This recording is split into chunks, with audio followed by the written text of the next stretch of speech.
Order! Order! You are an incorrigible delinquent at times. Behave yourself, man!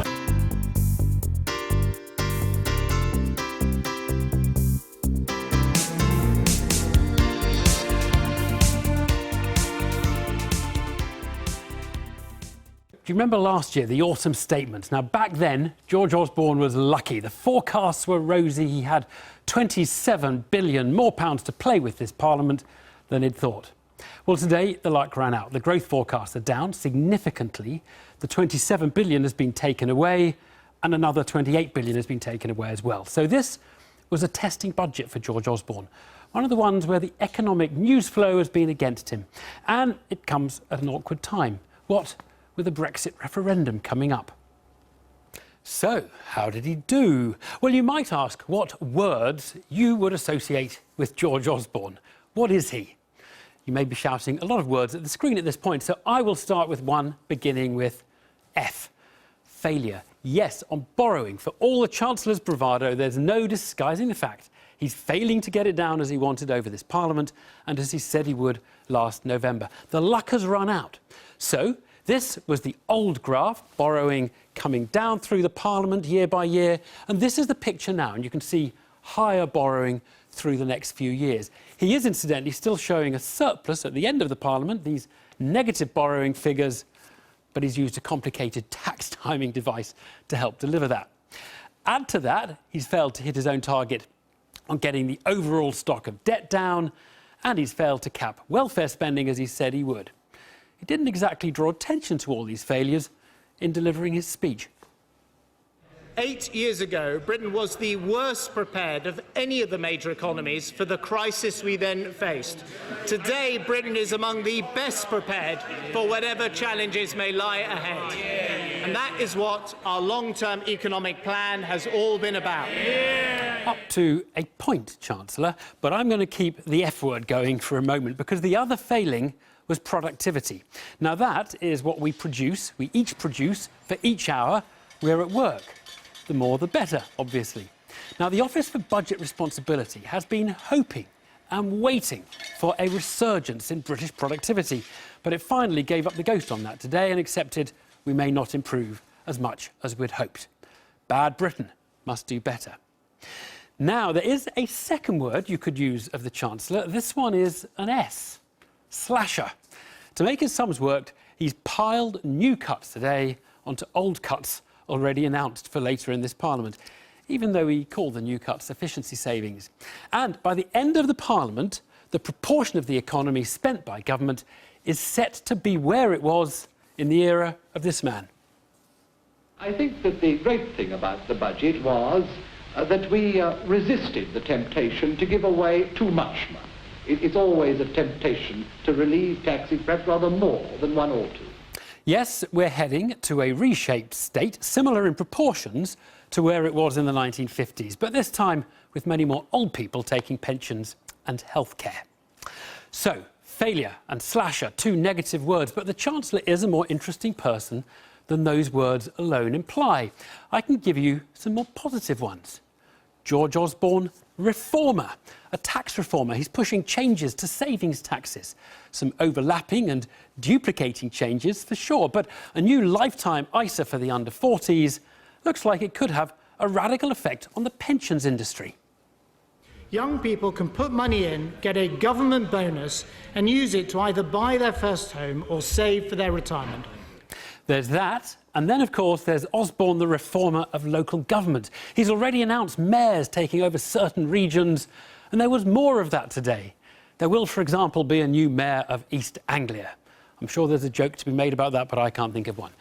Not much debate about it, but piece by piece, it is a new layer of government for many of us. Now, final word, for now at least, Osborne the pragmatist. He's listened when it comes to business, for example, that Google tax misstep. This time, he's put taxes up on big business and cut them for smaller firms. And then there's the party piece, the sugar tax. Not altogether to the taste of many Tory MPs who feel a bit like this about it. When are you going to give up this crazy sugar scheme? Never! Never, Marge. I can't live the button-down life like you. I want it all. The terrifying lows, the dizzying highs, the creamy middles. But it is a gesture to Jamie Oliver, and it must be said, a convenient headline distraction to all the less sweet news that he had to relate today. So all in all, a complex package, not a great hand to play, and a little trickery deployed to help get through it all. But of all the words that apply to the Chancellor, the word politician is a key one. So for the way he handled the political challenge today, here's David Grossman. Those bottles of sugary drink the Chancellor wants to discourage need to be handled carefully, especially when agitated. Exactly like the Conservative Party right now, all fizzed up over the EU. The Chancellor had two big political jobs to do today. The first was to attempt to distract from some starkly deteriorating economic projections. The second was to try to hold together his divided party.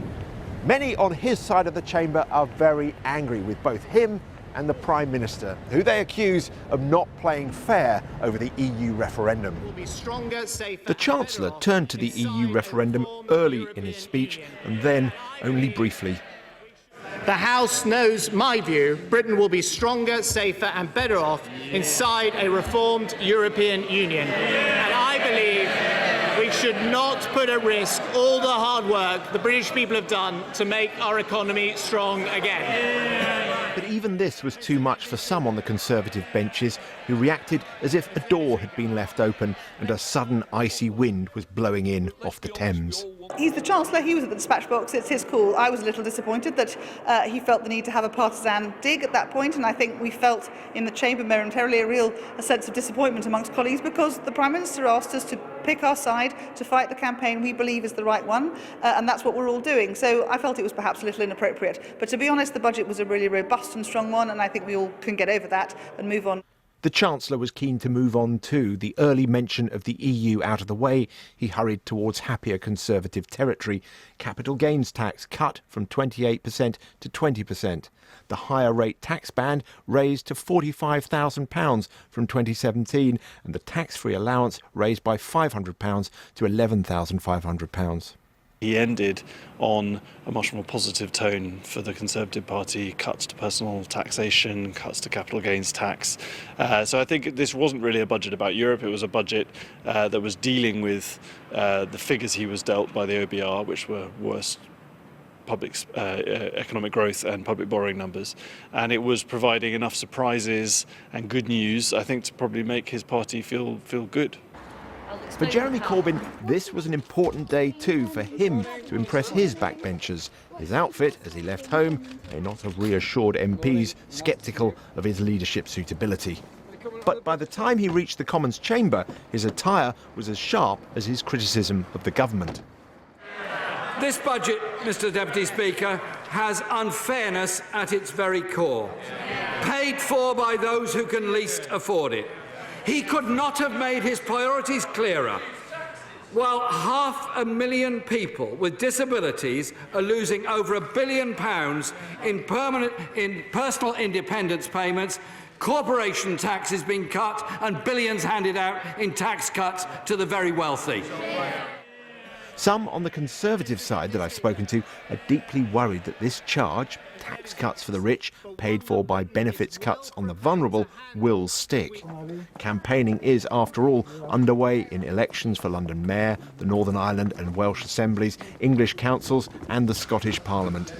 There were some good things to be welcomed, as there always are. The tax changes on oil were good. Some of the stuff on whisky and fuel was good. But the big picture in that budget was appalling. He confirmed and brushed away complete failure on every big target he set for himself. And to just give one example, the 20 billion or so borrowing he promised we'd have this year, he now won't hit for 4 years. What an unmitigated failure of the so-called long-term economic plan. No doubt the froth of tomorrow's headlines will all be about the sugar levy, but more challenging details lurk below the surface. Often with budgets, the sparkle of the day turns rather flat overnight. David Grossman there. More on the sugar levy soon, but we have a lot to talk about. Here with me now, Robert Choate, Chairman of the Office for Budget Responsibility, Sajid Javid, the Business Secretary, and Seema Malhotra, the Shadow Chief Secretary to the Treasury. I will start with you, Robert Choate, if I may, because the figures were quite a lot worse, really. And yet in the 2019 and 2020 years, somehow magically you had more or less the same surplus projected as before. And is there an easy way of explaining that? Because a lot of people say that's a bit of smoke and mirrors. Well, the reason that the underlying deterioration in the forecast took place is basically that we have a weaker outlook for economic growth and therefore a weaker outlook for tax revenues. That's the main driver there. In terms of how the hole has been refilled in 2019-20, it's partly by announcing that there's going to be less expenditure on public services in that year. That, as you mentioned earlier on, is to be partly funded by an efficiency review, which we'll be supposedly reporting in 2018. But there's also things that move money in between years of the forecast. So there's a big £6 billion slug of tax on corporate profits, which has been moved into that year, and there's some capital investment spending that has been moved out. That doesn't affect the underlying health of the public finances, but there are measures that do, as I say, like public expenditure. No, you see, that's quite interesting, isn't it? Because 2019 is the thing they've set their credibility against, which is having a surplus in that year. And a lot of people looking at it say, hang on, they've done this retiming of corporation tax receipts that shoves £6 billion into that year, which more or less accounts for half or more of the surplus they've achieved. You presumably aren't allowed to use the word smoke and mirrors, correct? Or? No, our job is to make as transparent as possible how this has been achieved. It's for other people to apply the adjectives they mirrors and smoke, perhaps. Productivity is a big story in this. It's turned out disappointing. Just to be clear, your growth forecasts have come down, I think, more than a lot of people thought. So pessimism on growth, still growing all the way through, but a bit of pessimism. What was driving that? Was that the productivity assumption that we weren't quite as productive as we'd hoped? Or was it something to do with China and the world economy?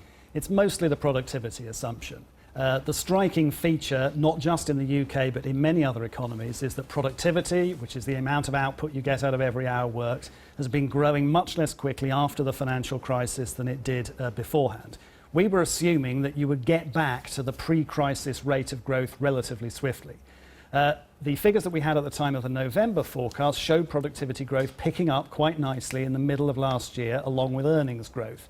But that's fizzled away in the fourth quarter of the year. So that's left you with this period of weak post-crisis productivity growth getting longer, and we've placed more weight on that as a guide to the medium term. But interestingly, although this is not a forecast revision driven by news from the outside world, it's not something that's unique to the UK. So if you look at the revisions the Congressional Budget Office has made in the US to trend productivity, they're almost exactly the same. Everybody's problem, of course, we're starting from a lower base because we have a lower productivity rate. Look, I should also ask you, because the Chancellor was quoting you with abandon on Brexit and the horrific consequences that would flow if we vote to leave the EU.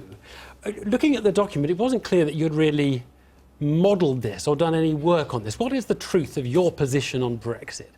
Well, Parliament has told us to produce our forecasts on the basis of current government policy and not to look at any alternatives. Current government policy is to stay in the EU, so our forecasts are done on that basis. So we haven't done any projections of what difference it would make if we left.